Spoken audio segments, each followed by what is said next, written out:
Hey, it's Professor Grabowski, and this short video is a crash course on something all writers, including journalists, need to be good at: grammar.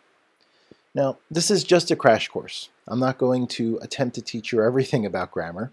If you're taking my journalism class, you've probably been in school for 14 or more years, so hopefully you have a decent foundation in the English language and its usage. So today's lesson will focus only on the grammar issues that most commonly arise for journalists. As I've discussed in other videos, writing in journalism is quite different than writing for an English class. But many of the fundamentals you learned in English class still apply to journalism. Before you can be a good journalist, you need to be a good writer, period. And that means having a strong grasp on grammar. Writing should be clear. You may know what you mean, but do others? Having grammar rules ensures consistent interpretation. But poor grammar turns off readers and leaves them confused. Brushing up on grammar is particularly important for young journalists. If you were born after 1985, you probably spend a lot of time communicating online. Consequently, you may have developed some bad writing habits. Writing that is acceptable in text messages to your friends is not usually suitable for your journalism stories. So in today's lesson, I'm going to provide 5 tips that will instantly improve your journalism writing. And then I'm going to cover some common grammar mistakes many young journalists make and give you tips on how to avoid them. So let me begin with 5 tips to instantly improve your writing. First, mix up sentence lengths. Experienced journalists use a variety of sentences to make their writing interesting and lively. Too many simple sentences, for example, will sound choppy and immature, while too many long sentences will be difficult to read and hard to understand. So you want to have a mix of short, medium, and long sentences in your story. A simple sentence, also called an independent clause, contains a subject and a verb, and it expresses a complete thought. I posted a couple examples on the screen. Some students like to study in the mornings. Juan and Arturo played football every afternoon. Now, in contrast to those short, simple sentences on the screen, compound sentences tend to be longer because they contain 2 independent clauses joined by a coordinator. Coordinators are words such as for, and, nor, but, or, yet, so. I posted a couple examples of compound sentences on the screen.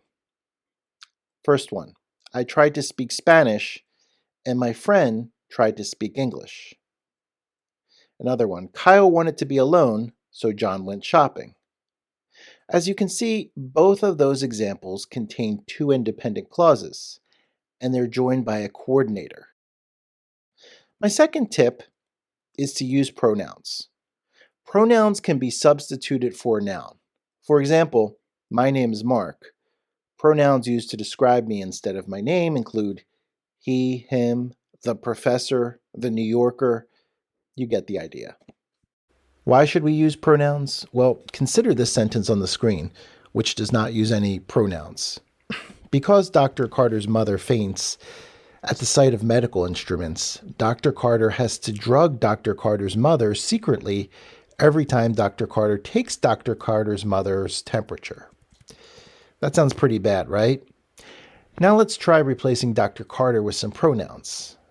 Because Dr. Carter's mother faints at the sight of medical instruments, he has to drug her secretly every time he takes her temperature. That sounds much better, right? So use pronouns. Okay, here is my third tip for improving your grammar. Write in active voice. Sentences can either be written in active voice or in passive voice. Note, this is different from past tense and present tense, which we will cover next. Voice refers to how a subject and verb are arranged in your sentence.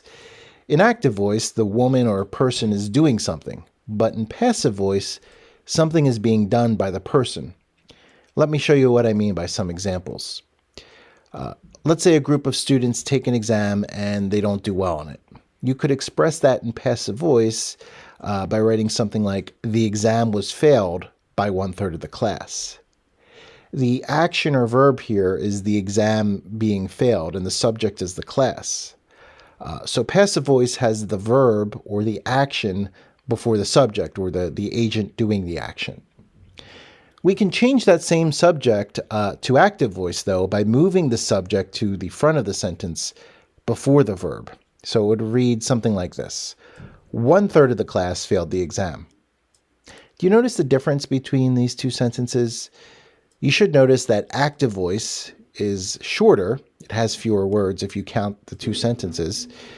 And it sounds better than passive voice. So in journalism and most types of writing, it's generally better to write in active voice instead of passive voice.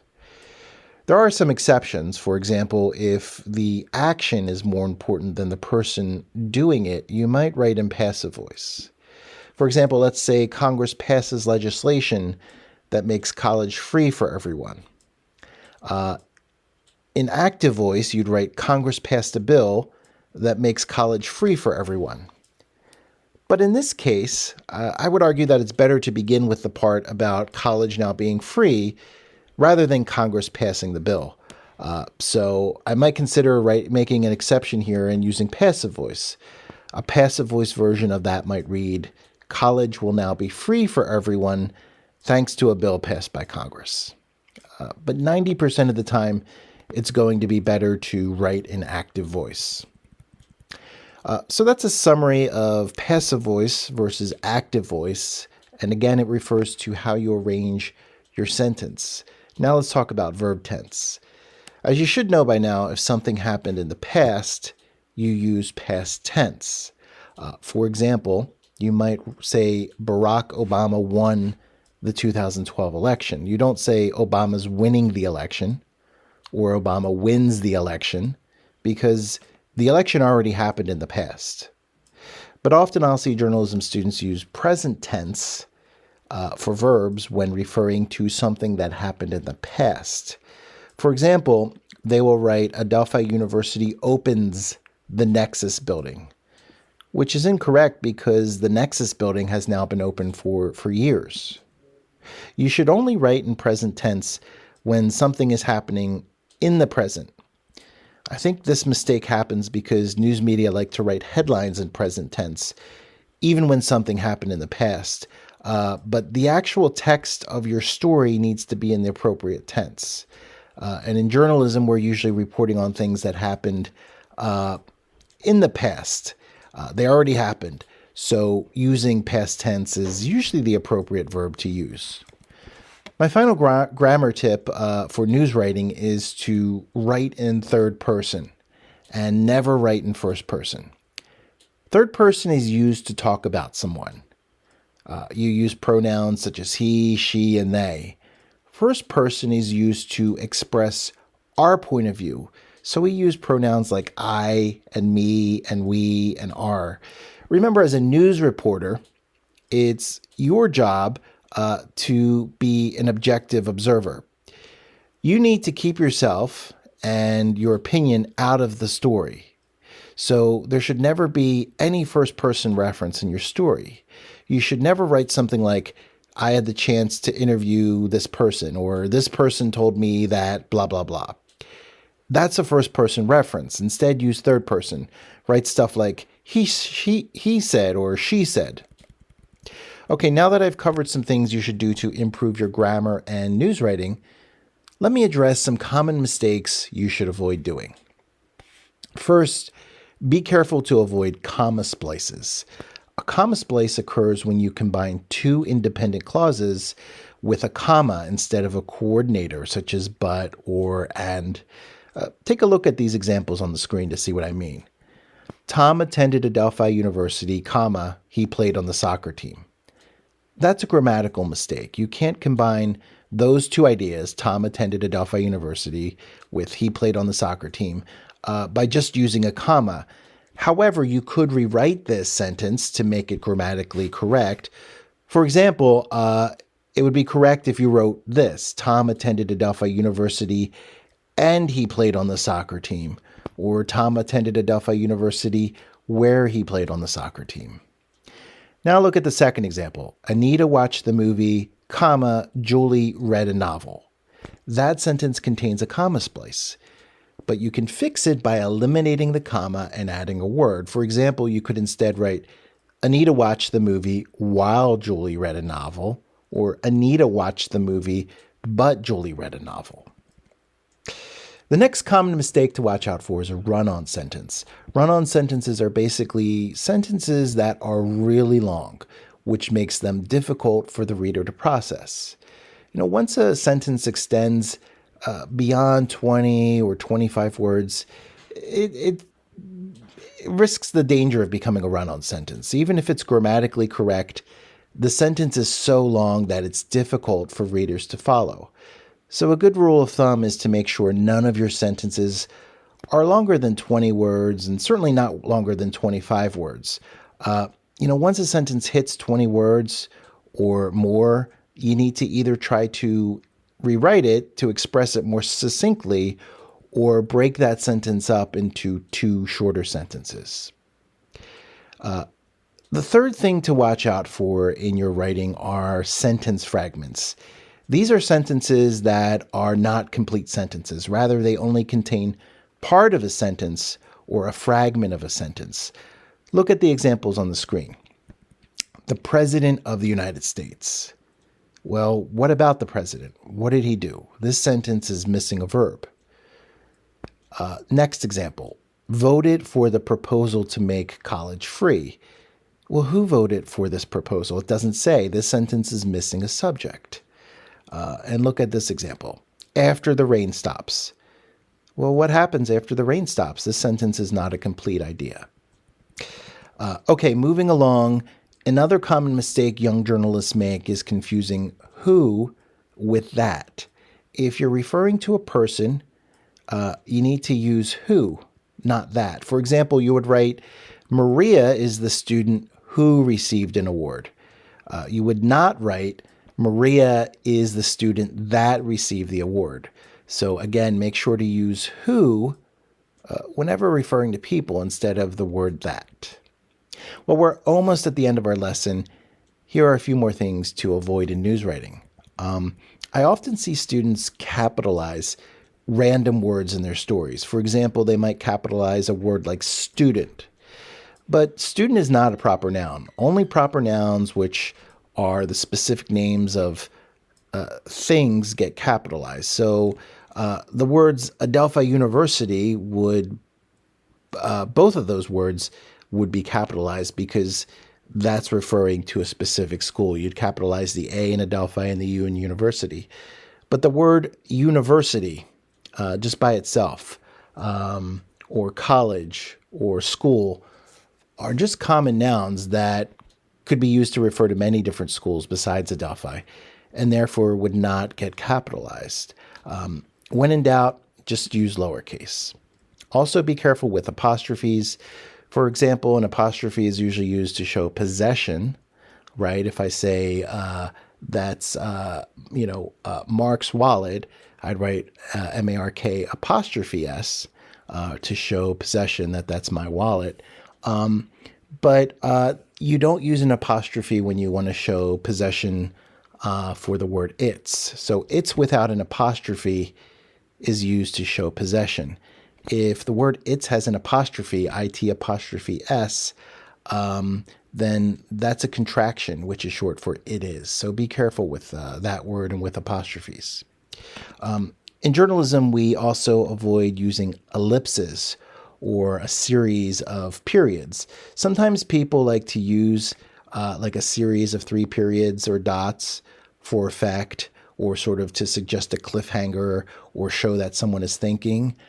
But in journalism, the only time we use ellipses is if we are directly quoting someone and we have to trim down the middle part of their quote. The ellipses kind of show that we cut something out. Otherwise, we don't use ellipses at all. In journalism, we also don't use serial commas or what's commonly known as the Oxford comma. So if you have a list of things like red, white, and blue, there should be no comma before the word and. You would have red comma, white comma, you would just write red comma, white, and blue. Lastly, after you finish writing a sentence, just use one space before starting the next sentence, not two spaces. Okay, so we're about at the end of our grammar crash course here. Let me just leave you with some final advice. Make sure you proofread your stories. And proofreading involves more than just doing a spell check, which you should also do, of course. Proofreading means reading and rereading your work over and over, carefully looking for mistakes. If you do not review your work before submitting it, I guarantee it will have mistakes. No one writes a story perfectly on the first try. Even the professionals make mistakes.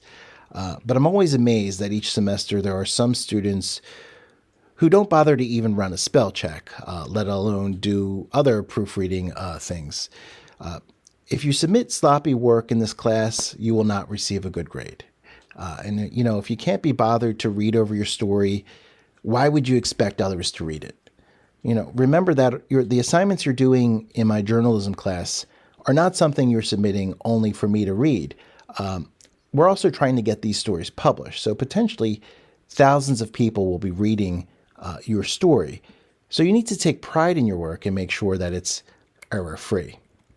A good way to catch mistakes in your writing is by reading it out loud. So you should actually read the words in your story aloud, like I'm speaking aloud right now. So don't just read it to yourself in your head, but actually speak the words out loud so that you can hear yourself speaking and others can hear you speaking. That will help you catch a lot of mistakes, like if you're missing a word in a sentence, or if you accidentally type the same word twice, or if a sentence doesn't make mistakes. Reading out loud will help you catch those kinds of mistakes. So you should get into the habit of always reading your work out loud, because it will help you catch so many mistakes that you otherwise will miss just by reading it to yourself silently. Finally, have others review your stories. Show your work to someone who you know is a good writer and who will give you honest feedback. For example, I often have my dad review my papers and columns because he used to be a teacher, and I know he will give me honest feedback. If something is wrong, he will let me know. However, I don't ask, other people to give me feedback because I know they'll say it's great, no matter how good or bad it is. So you want to seek out someone who not only is a good writer, but who you also trust to give you constructive criticism. As a newspaper editor once told me, the only way to become a better journalist is to have someone rip your work to shreds. Writing is a process. No one gets it perfect the first time, and feedback and constructive criticism are important parts of writing. Fortunately, at Adelphi, we have the Writing Center, where you can submit your writing assignments for free feedback, and you can even submit them online without actually physically visiting the Writing Center. So I encourage you to do that. Well, that's all, folks. Thanks for watching.